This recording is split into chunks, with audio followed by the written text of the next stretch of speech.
ओम नमः शिवाय। जय माता दी। दोस्तों, आप देख रहे हैं आपका अपना YouTube चैनल व्रत त्योहार कथाएं। मैं हूं आपके साथ रिमझिम शर्मा। दोस्तों, आज इस वीडियो में मैं आपके साथ गंगा दशहरा, माता गंगा के अवतरण दिवस पर किस प्रकार से उनकी पूजा आराधना हमें करनी चाहिए, इसके बारे में संपूर्णता से सभी जानकारियां शेयर करने जा रही हूं। इस साल गंगा दशहरा हम किस दिन मना रहे हैं? गंगा दशहरा है तो स्नान दान का शुभ मुहूर्त क्या है? दशमी की तिथि कब प्रारंभ होकर कब समाप्त होगी? आज के दिन विशेष क्या वो कार्य हैं जो कर्म हमें जरूर करने चाहिए? ये सभी जानकारियां इसी एक वीडियो में आपको प्राप्त हो जाएगी। तो संपूर्ण जानकारियों के लिए वीडियो को अंत तक जरूर देख लीजिए।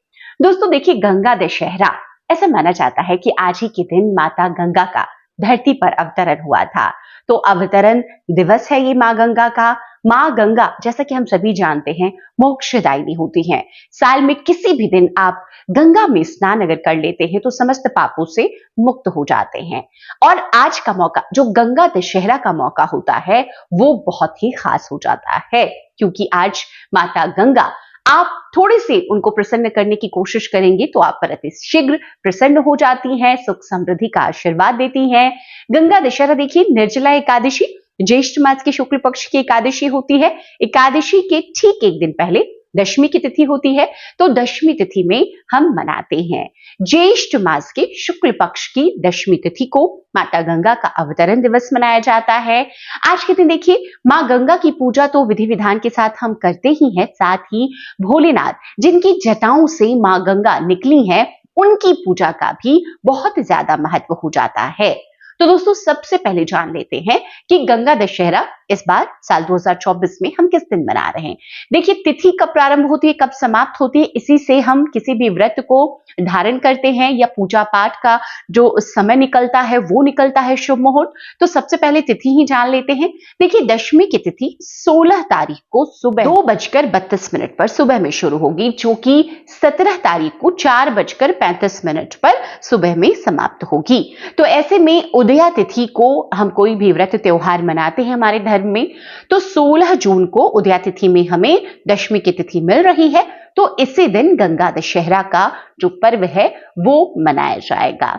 अब गंगा दशहरा है तो आज स्नान का बहुत महत्व होता है। तो स्नान आपको कब करना है? देखिए, स्नान के लिए ना ब्रह्म मुहूर्त का समय आज के दिन बहुत महत्व रखता है। तो ब्रह्म मुहूर्त का समय क्या है वो आप नोट कर लीजिए। ब्रह्म मुहूर्त आपको आज के दिन मतलब 16 जून को सुबह में 4:02 से 4:35 तक मिल रहा है। तो अगर इस शुभ घड़ी में आप स्नान कर लेते हैं, दान के कर्म कर लेते हैं, बहुत ही फलकारी होने वाला है। अब दोस्तों, इस बार का गंगा दशहरा और भी खास है, क्योंकि बहुत ही शुभ संयोगों के साथ गंगा दशहरा की जो तिथि है वो हमें दशमी की मिल रही है। आज 16 जून को देखिए, रवि योग बनने जा रहा है। आज सर्वार्थ सिद्धि योग मिलेगा आपको, अमृत सिद्धि योग मिलने जा रहा है, वरयान योग मिलेगा। साथ ही नक्षत्रों की बात करें, हस्त नक्षत्र आज मिल रहा है।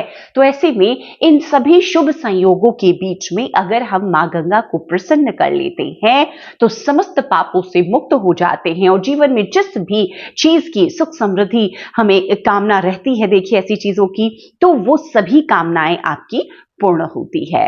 अब दोस्तों, आज के दिन माता गंगा की पूजा आराधना आपको किस प्रकार करनी चाहिए? देखिए, आज बहुत ही शुभ मौका होता है। कोशिश हम सभी को यही करनी चाहिए कि गंगा स्नान कर लें। आपके आसपास जिस भी शहर में गंगा बहती हैं, वहां जाकर आप तो स्नान कर सकते हैं। देखिए, सभी के लिए अब ये संभव नहीं होगा, तो ऐसे में आप किसी भी पवित्र नदी में जो आपके आसपास आपके शहर से गुजर रही हैं, वहां स्नान कर सकते हैं। अगर यह भी संभव नहीं है तो आप अपने घर में ही, देखिए गंगा जल हम सभी के घर में पूजा स्थल पर हम रखते हैं, तो अपने नहाने के जल में आज गंगा जल मिला करके आपको जरूर कर स्नान करना है।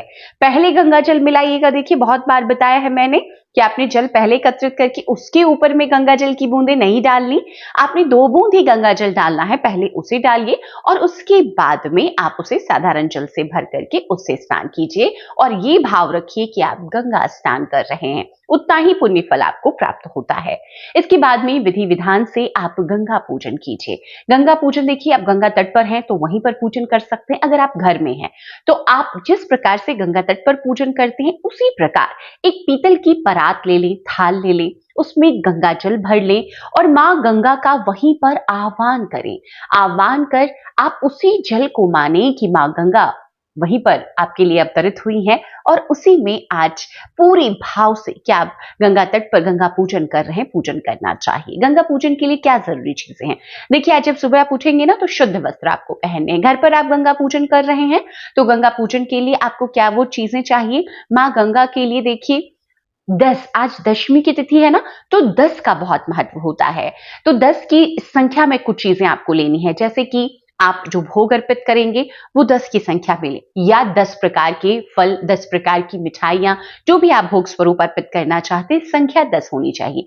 जो फूल अर्पित करेंगे या तो एक ही फूल 10 की संख्या में ले लें या 10 फूल, आपको 10 तरह के फूल भी आप चाहें तो ले सकते हैं।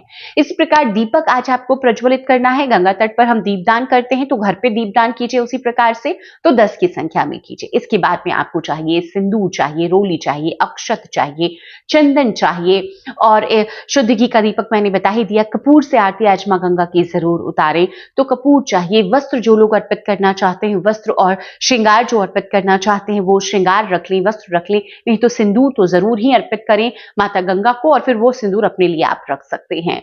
तो इस प्रकार से आपको इन सभी चीजों को अर्पित करते हुए मां गंगा का आह्वान कर पूरे विधान के साथ में घर में ही पूजन अगर कर सकते हैं तो कीजिए। आज जैसे मैंने बताया 10 दीपक आपको प्रज्वलित करने हैं। इसके बाद मां गंगा के ध्यान में रहना है। आज आपको वहीं पर देखिए, आमतौर पर गंगा तट पर देखिए शिवलिंग जरूर कर रहते हैं, नहीं तो आसपास में ही मंदिर होता है। तो किसी भी शिवालय में जाकर के भोलेनाथ का अभिषेक आज गंगा जल से जरूर कर कीजिए। बहुत ही शुभता लेकर आता है गंगा दशहरा के दिन भगवान शिव का अभिषेक। तो आप गंगा जल से अभिषेक कीजिए, पंचामृत से अभिषेक कीजिए, जिस भी द्रव्य से अभिषेक करना चाहते हैं, भोलेनाथ को प्रसन्न करना चाहते हैं तो आज उन्हें आप प्रसन्न कीजिए। उनकी पसंदीदा फूल जो सफेद फूल होते हैं, आंकड़े के फूल, कनेर के फूल, धतूरे के फूल, ये भोलेनाथ के पसंदीदा फूल है। सफेद चंदन उन्हें अर्पित कीजिए। आज के दिन जो उनके प्रिय भोग हैं, जैसे खीर का भोग लगा सकते हैं या सफेद मिठाइयों का भोग लगाइए, बेलपत्र अर्पित कीजिए। जो उनकी प्रिय वस्तुएं हैं भोलेनाथ के पूजन में आज आपको जरूर अर्पित करनी चाहिए, इससे वो बहुत प्रसन्न होते हैं। तो इस प्रकार से इस गंगा दशहरा मां गंगा के साथ साथ आपको शिव पूजन भी किसी शिवालय में जाकर जरूर करना चाहिए। आप घर में भी चाहें तो आपके पास अगर शिवलिंग है तो आप शिवलिंग में पूजन कर सकते हैं या शिवलिंग बना करके पार्थिव शिवलिंग का आज पूजन करना भी बहुत महत्व रखता है। उसके बाद उसे गंगा विसर्जन किया जाता है या फिर आप चाहें तो घर पे कर रहे हैं तो आप गमले में विसर्जन करें विधि विधान के साथ में।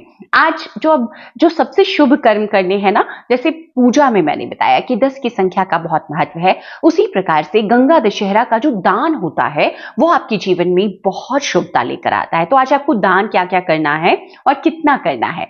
आज दान की संख्या भी आपको 10 ही रखनी है। तो 10 क्या क्या चीजें आप दान करेंगे? 10 पहले तो मीठे रसीले फल का दान कीजिए। 10 अगर आप चाहें तो घड़े का दान कीजिए। 10 पंखे का दान कीजिए। 10 वस्त्रों का दान कीजिए जो ठंडक देते हैं, मतलब सूती वस्त्र का दान कीजिए। छाते का दान कीजिए तो 10 की संख्या में दान कीजिए। इस प्रकार ये 4-5 चीजें। अन्न का अगर दान कर रहे हैं तो 10 हिस्से, 10 आप पोटली बना ले सवा के हिसाब से और वो आप जरूरतमंदों को, ब्राह्मण को, गरीबों को दान कीजिए।